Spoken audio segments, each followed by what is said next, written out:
The Jumbambulance back in Cobham, Surrey after its first trip to Lourdes and disembarking 12 handicapped people plus a doctor, nurses and helpers who gave their time free to make the journey possible. A journey on which, had they wanted to, passengers could have lived on board 24 hours a day. Because optional extras on the Jumbambulance include beds, an overhead winch to move stretcher cases and cooking facilities. But a journey like this also has other attractions for the disabled, as a cross-worker Dick Clitheroe explained.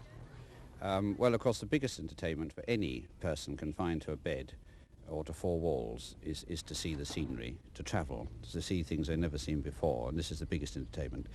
Coming home yesterday evening, we passed right through the vineyards around Bordeaux with the sun shining, and it really was gorgeous, you know, and they were delighted. But again, if they do get a bit bored, they can either listen to cassette music or the radio, or switch to television or videotape, which we're having installed. Now, who looks after these people when they're making this trip?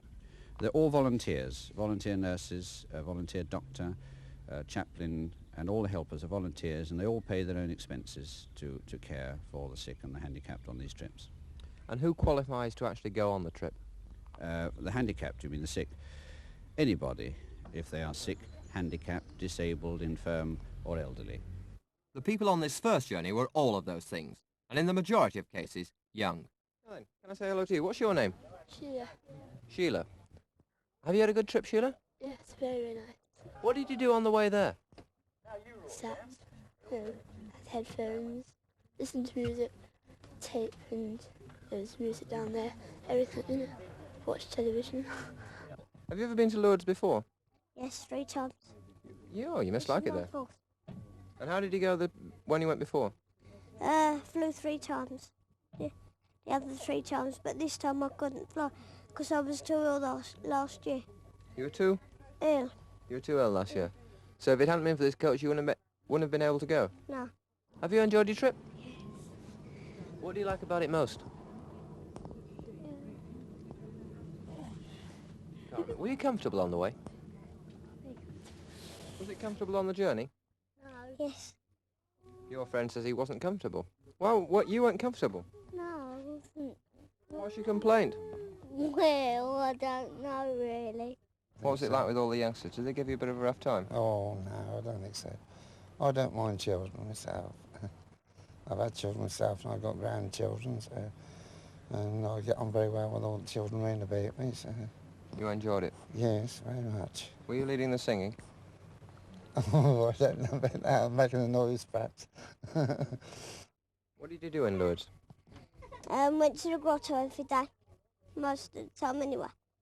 And we went out, and I went on a donkey when we went to Cavani. It's fantastic. I just like it a lot, isn't it?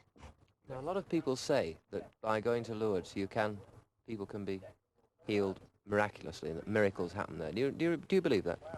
Yes, I do, but no, I don't just go for that reason. The priest down there told us that they don't always happen down there, and most of them happen after they get away. Could we have a little silence for a moment, because I've got an announcement to make for all the people who went on the trip, because I don't know whether you know or not, but a gentleman called Mr. Kellett made a rather super large model of this bus, and he's now got another little surprise for everyone else. So could you come in, Mr. Kellett, and show them the surprise? What is it, first of all? Well, show me one. I've managed to make 12 miniatures.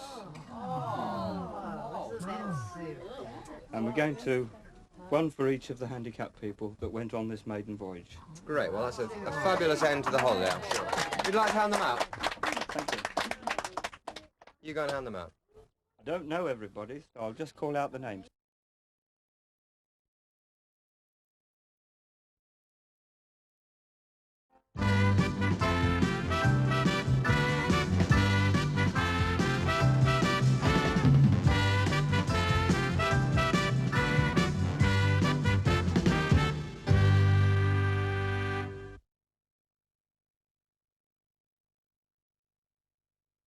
I think people want to feel elegant and expensive. I can't make my dresses cheaply.